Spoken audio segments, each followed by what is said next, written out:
Hey everybody, how's it going? This is the Across the Stars Star Wars podcast, a Fandom Empire podcast.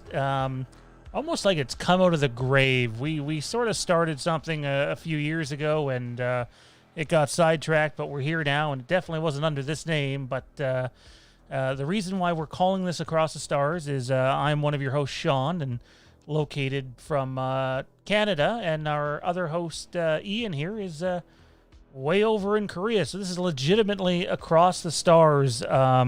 We had no intention of doing our first episode live, but here we are doing it live. It's 11 o'clock here, man, on Monday night. What is it for you? It is exactly 1 p.m. Tuesday afternoon. It is bright and sunny, not a cloud in the sky. I can't see a thing out my window, so that tells you how dark it is here. So a little bit about what this is it's just going to be, there's not a whole lot of structure or format to this. This is two guys sitting down at a virtual cantina talking about their love for Star Wars and things they like, things they don't like, and just talking. There's so much structure now with so many shows that are out there, and we have one that's going to debut next Tuesday on this channel, the Fandom Empire Star Wars show. And we have a lot of structure that you're going to see with that, but this isn't that. This is just kind of like two guys chilling, having a drink, and just talking about something they're passionate about. And wherever the conversation leads, the conversation leads. Obviously, the thumbnail will give you an idea of some direction that we're going to go in the episode, but other than that, like we're basically winging it. Dude, happy to be back and doing this with you. It's been a couple of years. It has been, yeah. It's we started out way back as a trivia team, tag team called Rule of Two, and I mean, like, we're pushing forward now and excited to do new things and get everything going on. Yeah, it's going to be different kinds of drinks, though. You said two guys sitting down for a drink. Given my time, it's strictly coffee and water, and I can't do much more than that because I work after this. But hey, coffee works. I'm going to go count sheep after this, so it'll be bedtime for little wee me. Rule of Two, yeah. You know what's funny is back then I was actually good at Star Wars trivia. Now there's so many different, so much different Star Wars material that I'm just like out to lunch. I can't tell you how many times on our previous show that we recently wrapped up here at the end of 2020 that I would get something from like Star Wars Rebels, which I've only seen through once, or Star Wars Resistance, or new Star Wars novels that I have not read. And it's like, oh my God, I'm so utterly fucked. It was bad, back then. At least we're going back to when would we have last done a show? Early 2018, I believe. And like there was a lot less Star Wars. So yeah, well, the media, which it was like the way that we consumed it as well, was very different. But it might have been your second most recent trivia night that I was able to tune into, and man, like the questions that come out now, like I used to be good at trivia, especially like when it came down to video game lore and things like that. And I mean, I'm so busy with work these days that I video gaming is less and less likely to happen. And we were talking, you and I, about Jedi Fallen Order. Like, I've managed to play through it 3 times, but I'm getting half an hour to an hour in a sitting now. Whereas before, I could crush 5 hours, 6 hours, and not even blink about it. Like, oh yeah, easy, that's fun, that's not a problem. But even instead of just exploring, I'm now using guides sometimes just to like speed it up a little bit, just to get me a little further. Like, okay, well, where is this collectible going to be? Because I need to keep going and I need to get back to my life. And it sucks, but that's part of just getting older as well. You've got work to do. Yeah, I found gaming as a kid was so, even like a teenager pushing your early 20s. I found myself like, I loved game, man. I couldn't wait to dive into a story. Like, I remember playing Knights of the Old Republic in 2003 when it came out, and like, I hated that my parents were making me go to my aunt and uncle's for Christmas dinner, because it's like I had already sat down and invested 2 or 3 hours into Terrace, and I wanted to see what comes next, and who else I can screw over on the streets of Terrace, just being a thug basically, and there's not, I don't think there's any Star Wars games that require that much time anymore. You're not putting in 25, 30 hours into a game anymore. But you're right. Like for me, when I have time to game, it's like, oh, I have half an hour or at most like an hour and a half. And it's like, is it like, it's hard to invest the time to get into playing a story when you're not doing it consecutively and not, going forward. And it's like, oh, I'll play an hour here and then take 4 days off and then another half an hour and take 2 weeks off. It's really hard to stay invested. I watch John Campion now and then, and I know a lot of people don't like him, but I think he's a very knowledgeable, informative dude, also Canadian, like the two of us. But he basically said he gave up gaming because he just didn't have time for it. So what do? He'd go onto YouTube and watch the YouTube clips of it. And I'm like, what the hell? Maybe I'll do that. So I did that with Fallen Order, and then I did it with Squadrons. And now Squadrons. That's another thing. Oh, that's a masterpiece of a game. Yeah. But on one condition. Right behind me, I've got that tracker on the wall for my VR, and I've got the throttle and the joystick. That makes Squadrons worth it. I don't think I'd play through it multiple times with a gamepad on a flat screen. The difference between being in like an X-Wing and just like doing whatever maneuvers and being able to look over your shoulder, like, where is that TIE fighter? Where is it? It's such a wild experience, and it fits to such a childhood kind of dream, like you've always wanted to be that snub fighter pilot and be like, I'm gonna like go out there and like shoot down TIE fighters, or vice versa, shoot down X-Wings, and it's so satisfying for that reason. But even then, that just makes it even harder because you have to get the headset on, you've got to get the joysticks out, you've got to recalibrate your desk every single time, and so now you've got a second element to be able to jump into a game. And that takes it's weird. The extra 4 minutes is so inconvenient after a long day of work. You're like, I can't do it. Underneath this desk, I have it's probably like a $400 iRacing wheel and pedals. And yes, I love the cars that do nothing but turn left. I love NASCAR racing. And I love doing that. It's a lot of fun. I don't have the time to put into it, because in order to be good at it, you actually have to practice. But because it doesn't stay hooked up all the time, it's like, I actually got to get down under the desk. And right. Wire. And, like, the joystick and everything's always set up, but they're always set aside, And it is unfortunate that that's kind of what it's come down to. But it's still, it's still cool that we have all this different media forms to be able to consume things through. We can watch the videos, right? We were talking about how when we were younger, we had 3 movies, and then we had 3 movies and books, and then the books had to be written and then published and like edited and all that, obviously. So that takes time.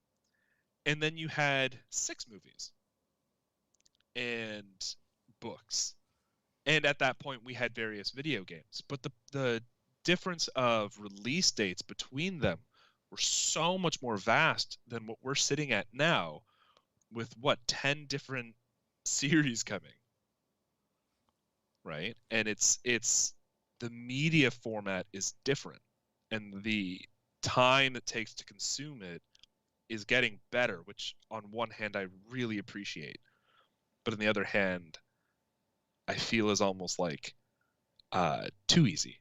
Like it's too easy to get into mistake territory, so to speak.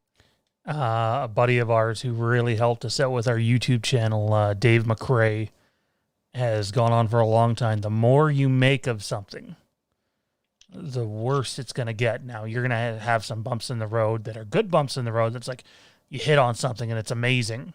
And I'm not saying, first of all, I just want to make it clear that on this podcast, which you will be able to download on Anchor and Apple Podcast and all those other places, this is not going to be a common live stream show. It just happened that Ian and I were on at exact same time to be able to do a live stream of this. I'm sure we'll get in one once in a while. You'll have the videos go up on YouTube of it. Uh, but again, this is not going to be a long form podcast either. We're not getting into 2 hour episodes. This is, half an hour, 45 minutes, and we're done. But this is a safe place for all Star Wars fans. Unless you're coming in here to bully other people, in which case this is not the place for you. But like, if you love the sequels, come on in. I don't. But you're welcome. My kid does. My kid loves them. If you love the prequels, come on in. If you love, the books, if you love the Jedi Academy trilogy, which is controversial to a lot of people way back in the day, I think who did them? Kevin J. Anderson, I think. That, just whatever you love, if it's Star Wars, come on in here. You don't have to love everything Star Wars. There's so much Star Wars now that it's like, you can pick this and that, and if you don't love everything, we're not going to point our fingers at you and be like, you're not a true fan, how dare you. That's not what this is about. We're here to celebrate Star Wars and just talk, and this is going to be different from our Tuesday show that you see on the channel regularly, because we're doing trivia over there. Hopefully we manage to score Ian into some trivia at some point on that. But that's a more structured show where we're going to be talking about a lot of news where, we might not talk about news on the show. We might just randomly dive into Heir to the Empire for an hour at some point, or, hey, let's talk Knights of the Old Republic 2, just cuz. So that's the type of show you're going to get from us. How hard is it for you now today, man, with how much Star Wars there is out there, to pick and choose what you're going to consume? Because, like, literally, there's just too much for me now to consume everything. If you would have walked up to me even 10 years ago and was like, there's going to be a Star Wars animated show, which there will be 2 seasons of, and you will watch 2 episodes and say it's not for me and never watch another episode, I would have been like, you are on crack or something, because there's not a chance. If it's Star Wars, I'm there. But now there's just so much of it that it's like, I just don't have time to consume it all. Yeah, it's and that's ultimately what it comes down to, is timing. I know people who picked up Mando season 1.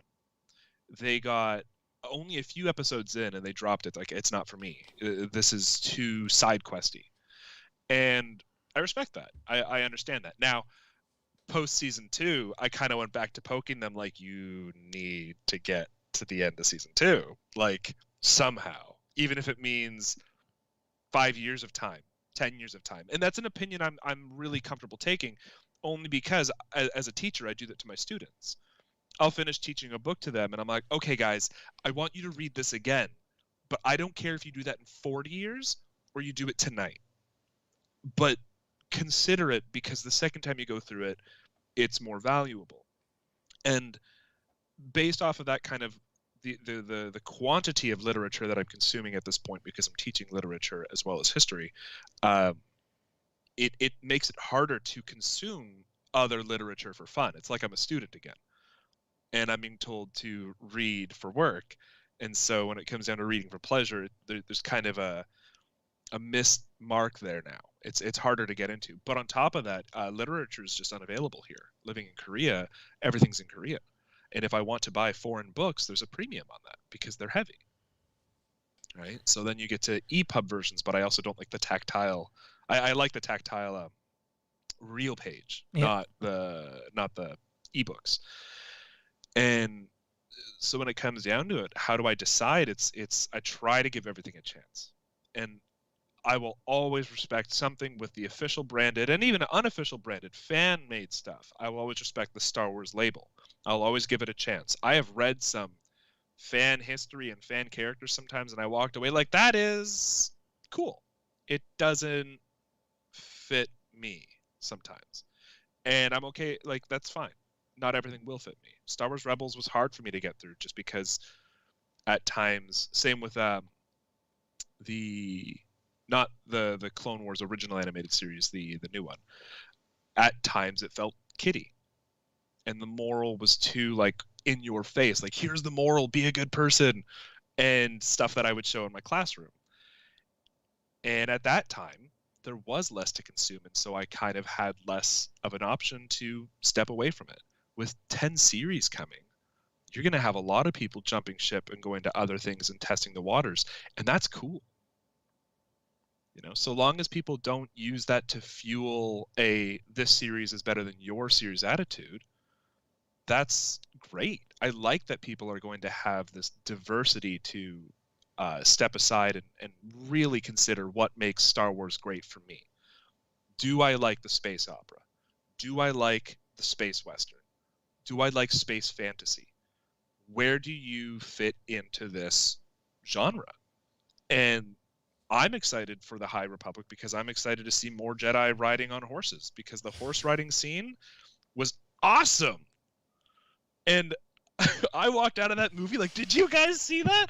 Horses riding on a starship. That was amazing. I loved that. And I'm excited for more of that. It's crazy and it's kooky and it's fun. By the way, Melissa, what made me move to Korea? I'm a teacher, so moving here was a choice made to move here and teach English and literature. English literature and history, sorry. I mean, here's an example of two guys on the same show that don't agree on something, but we're not going to throw each other under the bus. I thought the horses on the Star Destroyer was one of the most ridiculous things I've ever seen. It almost felt like it really felt like this tug of war that went on with the sequel trilogy of, is this Star Wars or is this Lord of the Rings? There's a lot of the sequel trilogy that feels like Lord of the Rings or The Hobbit, or even with like Skellig Michael, it feels like something you might see in Game of Thrones. Not that that's a bad thing. I love Game of Thrones. But it wasn't for me. But at the same time, when you hear the idea of a horse riding on a Star Destroyer, okay, it sounds intriguing, right? I'm not sure it was necessarily capitalized on the best, but that's just my opinion. There needs to be T-shirts for it. They didn't capitalize it at all.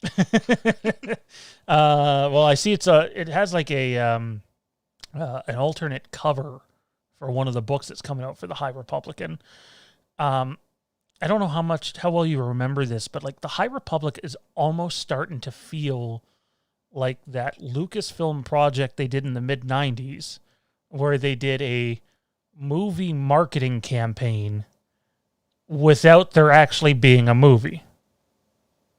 I don't remember this. Shadows of the Empire came out. They had toys, they had comics, they had novels, they had the video game. Yeah. Well, this time around, it sounds like they're going to have toys. They're even like, they never do this with Star Wars novels, hardly ever, but like they're showing us what all the characters look like rather than you making it up in your head what they look like. And you have comics and graphic novels and actual novels, and the toys are going to be coming, and you have Star Wars Acolyte, which is going to be basically at the very end of the High Republic. From what I understand, from what they said today, it's just it feels like they're going to attempt to do what they did in the mid-90s again. And I thought they did that really well, other than the fact that they rushed it. I'm perfectly okay with that, actually, because so earlier Shawn and I were talking about the fandom and the status it is currently in, and I kind of visualize the Star Wars fandom as a Star Wars universe itself. We all kind of occupy our own planets as groups. We have some planets that are for people who like strictly KOTOR and not KOTOR 2. They think KOTOR 2 is whatever it is. And like other planets will fit other people. And what I see the High Republic era as being is almost like a big bang in this new universe, this fandom universe, a creation of more planets in a new area for people to be able to again, similar to what I said about the 10 different series, is the chance that they can now find something about Star Wars that attracts them. And if Jedi riding horses and lightsaber combat on horses is what does it for you, then that'll be there for you. And it's cool to see that they are creating this new part of the galaxy that is going to be more fleshed out. And I welcome that. I think this is a better idea than just saying we're going to retcon everything and start fresh. They're saying we're going to isolate a timeline and work in there, you know? And I think that's going to be a nice addition. So far, it looks like they've got planned very kid-friendly stuff, and it looks like they might have some planned more adult-friendly stuff. And I'm all for the darker, grittier Star Wars. I want more of that dark, more of that grit. That excites me for Star Wars, to see it have come so far, which also relates to my preferred era in general because of how gritty it should be. And we can get into that at another time as well, is the preferred eras, because some are definitely darker, some of them are definitely grittier than others, and some have not gotten the justice that they deserve sometimes on screen, and some have. CF in the chat said, "Can they get good authors if they stop paying them?" And it's funny because we actually touched on this before going live, the Alan Dean Foster stuff. Look, at the end of the day, you're going to have, like, people will find a way to take the Alan Dean Foster thing and turn it into some toxic mess. I don't really know the legalities behind it, but from what I understand, when Lucasfilm was sold to Disney, they're basically standing on they didn't have to pay them royalties anymore, but that doesn't make a whole lot of sense to me. And if they think that they're owed royalties, then they should absolutely go for them. But I mean, that's just me. Or were you talking about Alan Dean Foster's comments on particular movies? I don't know what part of Alan Dean Foster. He's been in the news quite a bit lately, so I'm not sure which part you meant specifically. Relating to the comments as well, there's the question about Star Wars Battlefront 2 being the best game of the franchise. Which one? If we're talking, the original Star Wars Battlefront 2. Tough. It's up there. It's one of my favorites. I used to run an after-school sports program where we would have the kids play floor hockey or basketball, volleyball, etc. And before we would go over, Johnny and I would get together and we would play Star Wars Battlefront 2 for a couple hours before going in. And this went on for like years. Every Wednesday, it was a tradition.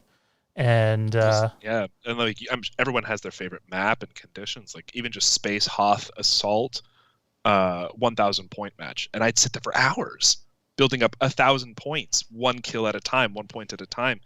It definitely plays well into that. I loved Mustafar. I loved being Obi-Wan on Mustafar and just force pushing everybody off the platform into lava.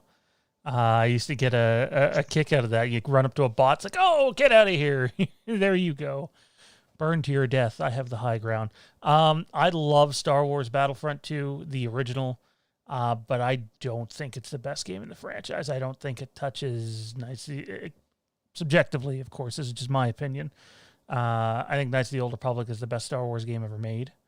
And I think Knights of the Old Republic 2 is the second best Star Wars game ever made. And that one was insanely rushed. And I actually just watched a documentary on the making of that. And everybody used to, throw Obsidian under the bus for rushing the game and whatever. And it was actually LucasArts' fault. LucasArts told them they had so much time, and then went back to them and said, no, we need the game out this year.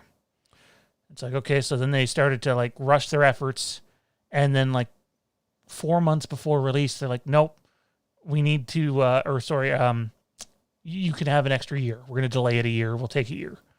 And then basically you get to a couple months before release where the production line starts going, or at least what the plan released was before they scrapped it to go back a year. And it's like, no, we actually need the game this year. And it's like, when you hear about that story, it's really easy to see why LucasArts as a company or as a side company, a sub company, doesn't exist anymore, because you can't do that. If you look at the end of Knights of the Old Republic 2, as much fun as that game is, it's like you can tell it wasn't really supposed to be the ending. Yeah. And it's too bad that it happens in so many aspects of Hollywood, whether it's gaming, TV shows, movies, where meddling screws up with what's actually going on. It was cool to see the that kind of conclusion shape up a little bit in Star Wars: The Old Republic as well. I don't know if you've paid attention to the progression of the story there, but through the Old Republic MMO, and this is the thing, the Star Wars Battlefront 2 question is still mulling in my head because it's so genre specific as well. Like Bounty Hunter for me is such a niche game, already in a niche universe technically for video games, and it's so great and fun, and the Old Republic is its own brand of fun as well, but they actually tried to kind of reinvigorate the Knights of the Old Republic style in 2 expansions: Knights of the Eternal Throne, Knights of the Fallen Empire, and then Knights of the Eternal Throne. No spoilers on Knights of the Eternal Throne, please. No, I just finished the Knights of the Fallen Empire. Good. Okay, yeah. So I don't know how far people are, and I wouldn't spoil it, but it's cool to see them kind of like touch back onto these games, like, hey, these were fun. Let's bring these back in a way that is very approachable for people, especially because it's free to play now, and so the people can get into it. It is fun. It's a good journey, and it's sad because it's also one of the most controversial pieces of content in the game. A lot of that has to do with because you can't play with your friends. It's a single player experience. Which is so contrary to the existence of the game. Kind of to our point earlier, though, like I remember when our old show Star Wars Wastelands debuted in 2015 in June. Literally episode 1. It ended up going like almost 4 hours long. There was Johnny, Mondo, and myself. And we touched on Knights of the Fallen Empire. It had just been announced. And this is going back it'll be 6 years ago this June. And I'm just finishing Knights of the Fallen Empire. Yeah. And to be honest, I'm not finishing it by playing it. I'm watching someone else, play it. I got to like chapter 10 or something because they were releasing the chapters only so many at a time. And it was like, because I never beat the game on any of the characters because I just didn't have time to go in there and beat it. For some people, they have all the time in the world to do that. I just wasn't in a position in life to be able to do that. And I wish I could have, because I had built so many relationships with my companions that I know come into play in those future installments, and just never did. But the point is, like, it's 2021, and I have like 45 minutes to go in Knights of the Fallen Empire video last night. It's like, and I was so hyped about the announcement for it, and here I am still not done just because of not having the time to do it. Well, the other thing about that is it different from a game like Jedi Fallen Order, where it sets you up with everything you need and you're not upgrading your characters outside of just force powers. The Old Republic requires you to have a gear score. You're farming for loot. You're pushing dungeons and whatever to better your gear so you don't die. Now, in the story mode, it's not much of a problem, and like you can really just walk through it. And up until 3 months ago, I want to say, it was riddled with bugs as well. And they've only just started polishing out some of these massive bugs that you had to watch YouTube videos for to walk you through an exploit to finish a chapter. And it's been out for 6 years. It's nuts, man. And I don't know what. We have some sources we're connected to with stuff that happens at Lucasfilm. Just like we have some people that we're able to talk to at Blumhouse for Halloween stuff. I do know they have something big planned for the Old Republic this year, being the 10-year anniversary. That's crazy in itself. Like, you might be able to see it right there. Is the special edition of the Old Republic, came in the big box and has the Malagus statue in it, and it's just crazy. But oh my God, I bought that 10 years ago. Yeah, it's been a minute. It's been time. Nuts. And but from what I understand, there's something big planned for this year for it. So I don't know if they're going to go back and touch on some of the Revan stuff. I know people weren't particularly happy with Shadow of Revan, the expansion. But well, and this is, I think I linked you about this earlier. Possibly. The Old Republic is doing some pretty cool things in terms of connecting to modern media. So when it was started releasing again, second season, they started putting in new Mando items into the cartel market, the cash market there. But just recently, they've released Jedi Knight Revan armor and his lightsaber. Nice. And it's been 9 years since the Revan armor first released. And so it's really cool to see that they did that, because my hope is it's kind of a hint, like, hey guys, like, get excited about Revan because there's more Revan stuff coming. There's more Revanites.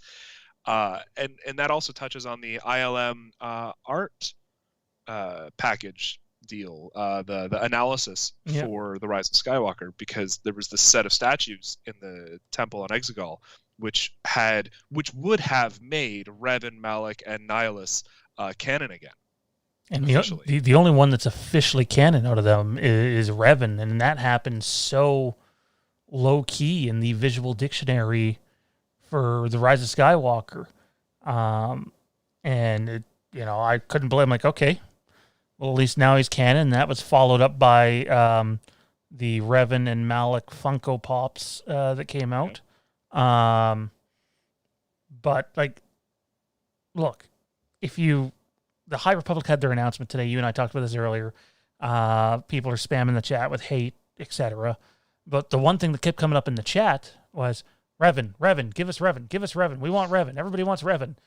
And I know there are cynical people out there, and most of them probably won't even take the time to listen to this podcast or watch it on our channel, but that just hate Star Wars Legends, man. They can't stand it. And so, like, I've been sort of sitting back here tongue-in-cheek as Mandalorian has slowly started to make some of Legends canon, and obviously Rebels did it, and then we had The Rise of Skywalker do it a little bit, and more Legends keeps coming back up, and I just sort of sit there and think to myself about those people, like, how are you dealing with this now that the Legend stuff's being brought back? Not that it ever should have left to begin with. I thought there was a better way to do what they did. That's what I was saying with the High Republic point. It's like a big bang, and they're like, this is a new timeline. We want to work here and focus here and build new content. And that is so much more appropriate than just saying everything that you've grown up with, all of it, except for the movies, basically, doesn't exist. And it was so betraying to feel that, because as loyal consumers that put all that money in towards the company. Now, it wasn't Disney that got it at the time, but as loyal consumers that picked up everything and built these awesome collections, some of the collections that people share online where they have whole rooms, wall to wall, just the biggest Star Wars collections outside of Lucas Ranch. It felt so betraying to have them say, okay, none of that is worthy of anything anymore. It's worthless. And so it's vindicating to have them do this now through Mandalore and say, hey, by the way, remember Return of the Jedi Dark Luke, the Luke that was very, very, very close to the dark side? He's back. Right. And not only that, he's going to use Force Crush or Force Destroy Droid, whatever you want to call it, which is a dark side power. And I don't want to get super into the Mando right now, but I've rewatched that scene now like 5 or 6 times. It plays the very heavy bass sound that you hear when Darth Vader uses Force Choke in any form of Star Wars media when he does that. Mm-hmm. Like, that is 100% dark side by soundbite alone, regardless of what the visual appearance of it was. And it's just, just like incredible to get that. It's part of the reason why, and we talked about it, like, I cried watching it. Me too. Because it was so just nostalgic and vindicating to be like, yes, like, this is what we deserved. Oh, it was great. It was amazing. Remember, I had work. I watched it at like 4:30 in the morning, finished it, and immediately went to work. And I just I was shaking. I was like, oh my God, yes. And then to find out that obviously it wasn't just Mark Hamill in the costume, but to find out that he was on set and in the costume for some of the time. My guess is a lot of the behind the back shots. And then if you really, and I've seen that, like, specifically that clip, whether it's I've seen the episode 5 times and I've seen like 40 reactions to it or something. And if you look when he first walks through the door, you can sort of tell, like through the smoke to meet the guys on the bridge, or the girls on the bridge. He's a little wider in frame, so I'm guessing at that part it's Mark Hamill right there. But that's cool. And I mean, I've seen is her name Ming-Na Wen? Is that who it is that plays Fennec Shan? Anyways, the actress that portrays her was just raving about getting to share the set with Mark Hamill, and that she was a huge fan, and it was great. And I want to. We don't have too much time left in the show here, and that's kind of what this is, guys. It's a small sample size show where we talk for 30 or 45 minutes, and that's it. But this is one thing that kills me with Star Wars today, and some of the fandom, is one of my favorite things with Star Wars, man. And I mean, look at you and I leading into The Last Jedi, is the theories. No, not Star Wars Theory himself, the YouTuber, the Star Wars theories that have been going on since 1980, really. I mean, there wasn't a whole lot to theorize about after 77. There was some stuff, but there was all sorts of stuff after 80. And like, to me, like, Star Wars was built on that for so many years. Even the prequels, where we knew he had to become Darth Vader. It's like, oh, well, how are they going to do this? What's coming next? And I don't know. I feel like you weren't very positive on The Force Awakens. I can't remember. I was not. It's been a while. See, for me, I think The Force Awakens is the best of those three movies. And even it has its faults, though, and kind of set the trilogy up for which, in my opinion, was kind of the mess that it was. It wasn't, greatly thought out and yada, yada, yada. We're not going to beat a dead horse here. But it's like one of my favorite things going into The Last Jedi. I was theorizing, well, what happens next? And one of the things that killed me after The Last Jedi was kind of like, do I care what happens next? Like, what's there left to figure out? It felt like the conclusion, and I remember we had you on. Not even the conclusion, the intro, the first lightsaber throw. It was so significant that I was like, oh, what? All right. Like, I was hyped going into The Last Jedi, but that was the night that we had the dinner party, right? Yes. Yeah, so I was also really sleepy because I had also definitely had a few drinks. But at the point of the lightsaber throw, where I was like, we've got gray Luke on screen. Oh my God. And then he throws it away. He's like, I'm afraid of the dark side. And I was like, what happened? Where did he go? I get it. Some people are going like, oh, here they go, Last Jedi haters. And it's like, I don't hate the movie. I hate the movie. I don't hate the movie. But I don't hate easily. Right. It's weird because, okay, I hate aspects of the movie, but there are other parts of the movie that, like, awesome. We just did like a top 5 countdown on one of our other shows where it was like the top 5 moments in the Star Wars sequel trilogy, and I think 4 of my moments came from The Last Jedi, which was like, oh, I'd have a lot of. Wait a second. Okay, that's weird. And like, hey, to the people that love the movie, I totally get it, but it's not perfect.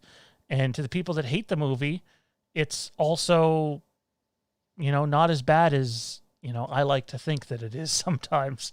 I just remember after we saw that movie, one of the discussions we had on one of our big shows, before you had moved, was, okay, The Last Jedi's out.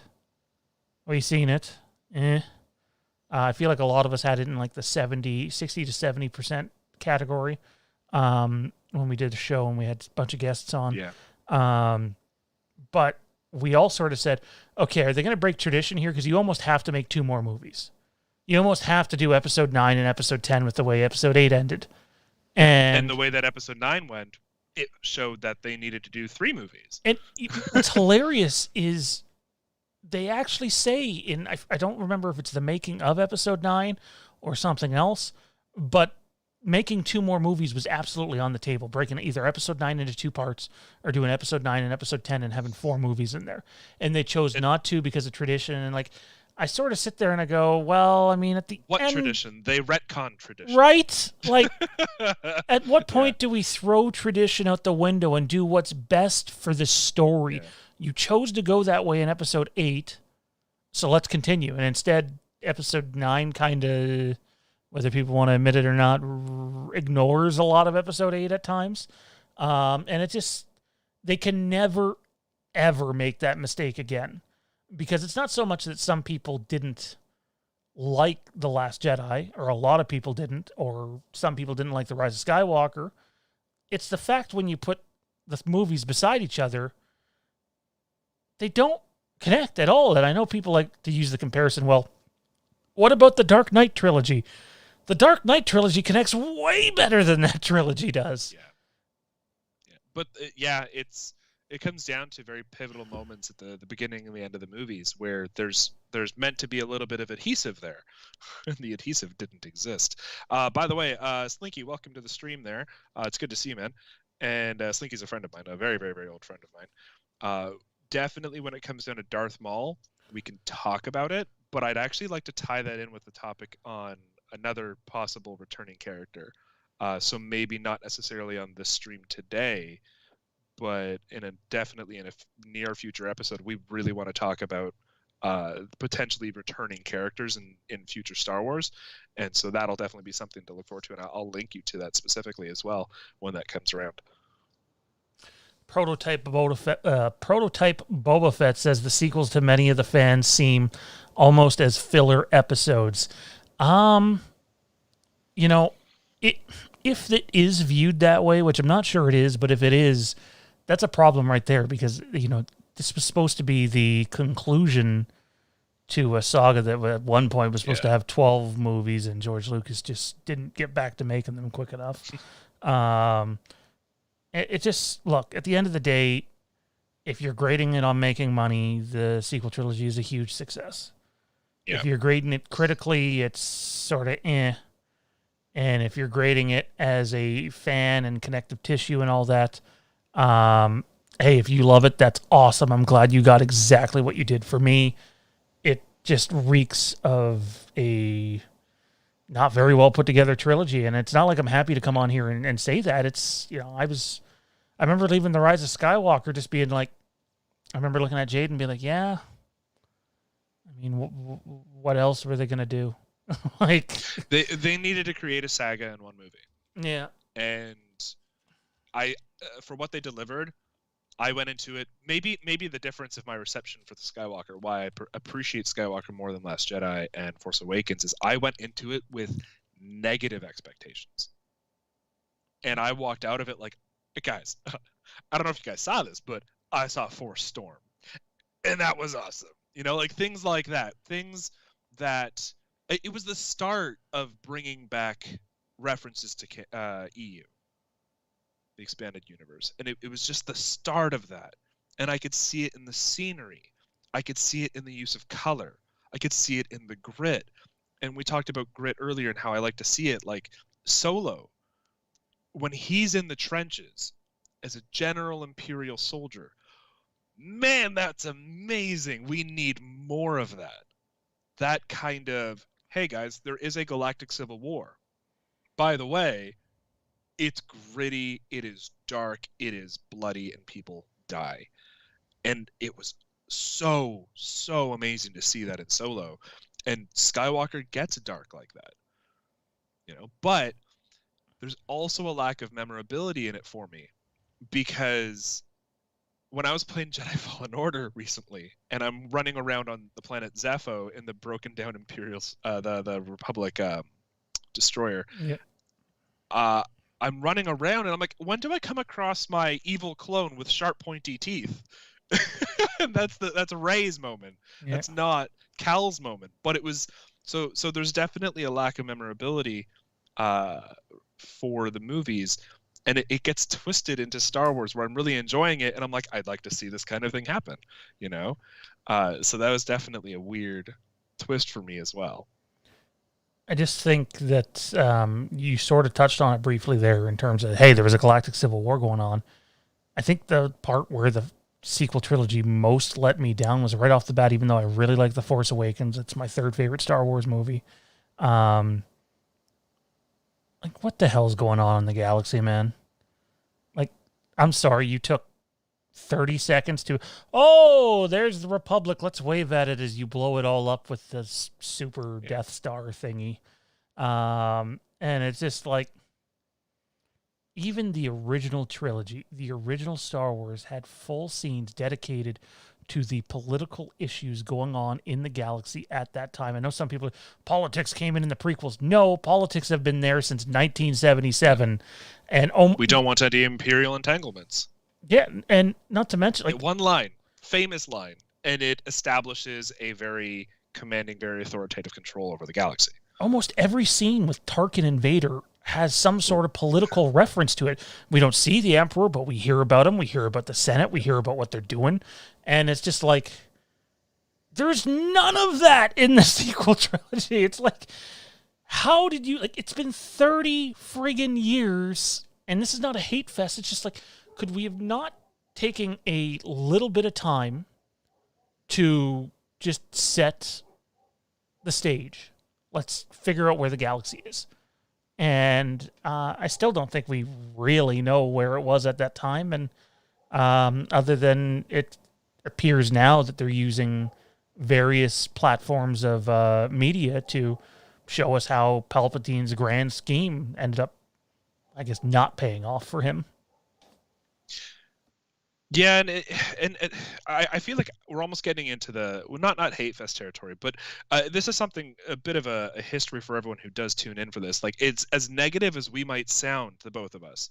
This is also, Shawn and I haven't had many opportunities in recent to actually have a proper discussion since Rise of Skywalker. So it's going to sometimes sound like there's a strong harping kind of voice coming from us, but we talked, both of us, even before we went live. We both hold the very, very firm opinion that it doesn't matter. And just echoing what you said earlier, it doesn't matter where you come in with Star Wars, where you love it, where you don't love it. There's nothing wrong with loving Star Wars. Nothing wrong with loving any part of Star Wars. You know, Star Wars across the board is something that we all love in common. You know. By the way, my feed is lagging now. Is my voice lagging? No, you're good. You're okay, good for sorry. me. No, I just wanted to double check that. Sorry. You're good for me. So, no, you're totally right. Yeah, it doesn't matter where you come in. Star Wars is Star Wars, no matter what. And I've held this opinion since the day that people started harping on George Lucas and blaming him for things. I'm like, guys, without him, without the creator, we don't have the thing we love. You know, and there's stuff in Star Wars I don't love. Yeah, and that's okay. But I still love Star Wars collectively. And that will always be my firm opinion. As much as I felt let down by some of Disney's early moves, I'm glad I stuck around. I'm glad I still continue to love Star Wars. I'm glad I introduced myself to all my students. Hey guys, my name is Ian, teacher. My favorite thing in the whole world is Star Wars, because of the recent moves, which have proven to reinvigorate my love to the point that it reduces me to tears when I see Luke show up.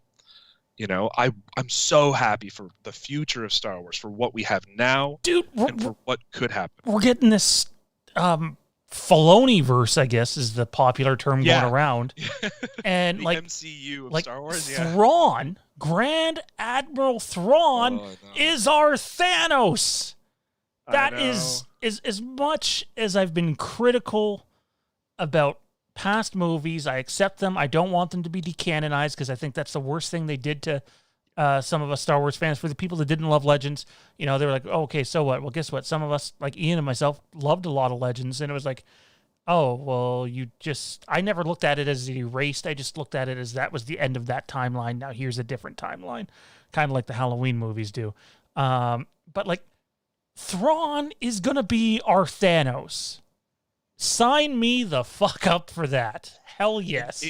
It gets me so pumped because my favorite era of Star Wars is the combination, the Galactic Civil War and leading into the Warlords era.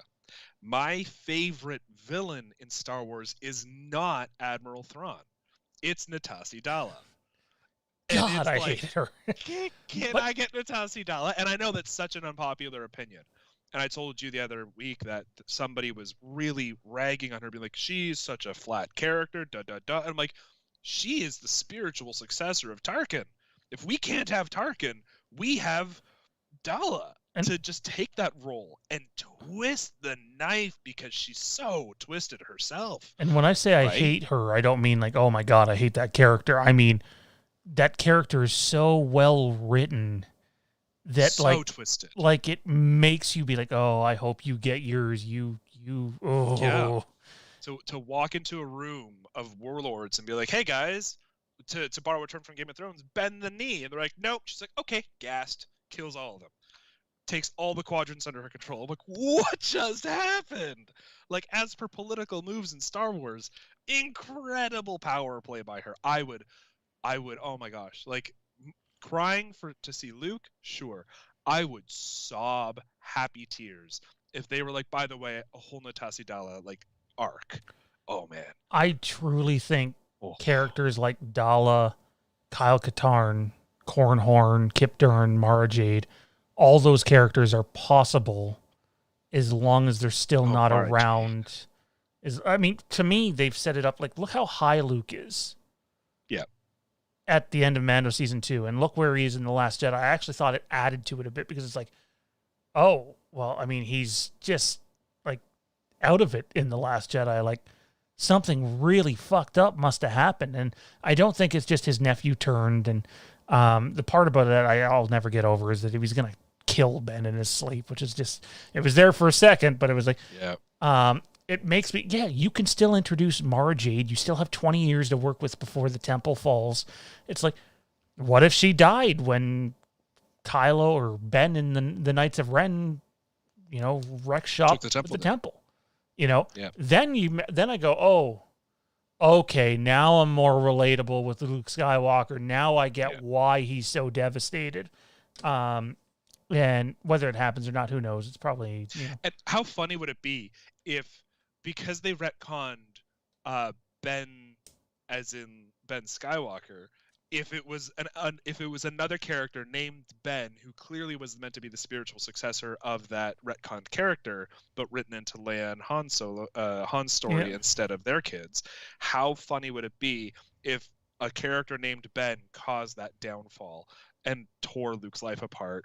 Because it would just be like, wow, really? Like, you guys, you just enjammed two major parts of Star Wars lore. But okay, like, I would accept it more at that point. I would be more inclined, as you said, to like connect that. Like, okay, and now I've got more connection and connective tissue, to borrow another term you said, to the new sequels. By the way, in the chat already, Ben Slinky is asking for someone who hasn't watched a single full film. Again, sorry to say that, but what film should I start with? That entirely is up to you, in my opinion. I know it's an unpopular opinion, but if you're a person who has trouble getting into older graphics, maybe don't start with the OT, the original trilogy. I think it really depends on what you're looking for in the series. For sure. If you want the high action or the new movies, like it. Yeah. What do you think? With my my little guy, he started watching them, I guess, probably the year The Force Awakens came out. He watched all the movies leading up to it, and I showed them to him 1, 2, 3, 4, 5, 6, because it's the way George Lucas wanted them seen. You lose the big, no, I am your father in Empire, right? Yeah. For years I was 1, 2, 3, 4, 5, 6, but now when I look back at it, I'd probably go,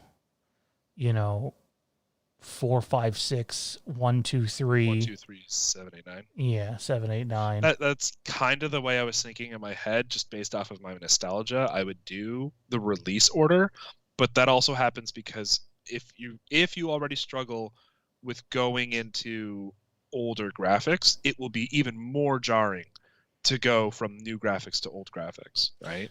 I will say this. I think The Mandalorian's a good place to start for a lot of fans, too, that are just, like, I don't know if he's just getting into Star Wars or not. Well, I'm thinking about it. Like, we've known each other since we were, already Ben Slinky and I, we go way back, and we've known each other since maybe we were 5 years old.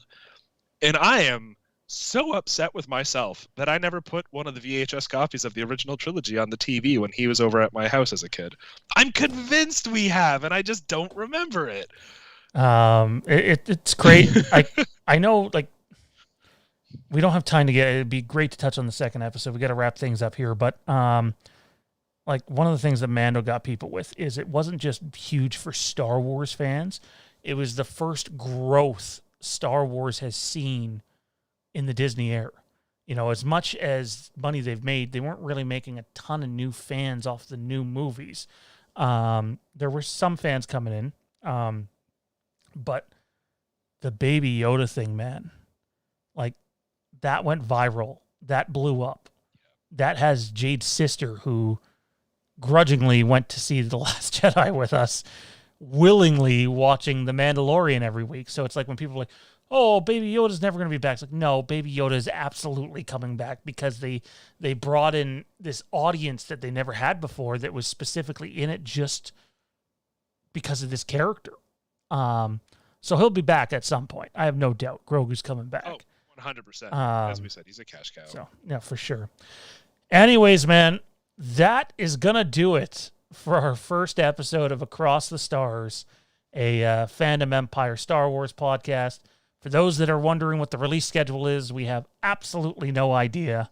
Figuring it out, but it should get steady. Follow us on social media. Instagram, Twitter is at FandomEmpireNow. Facebook, you can like the page Fandom Empire or join the Fandom Empire Den.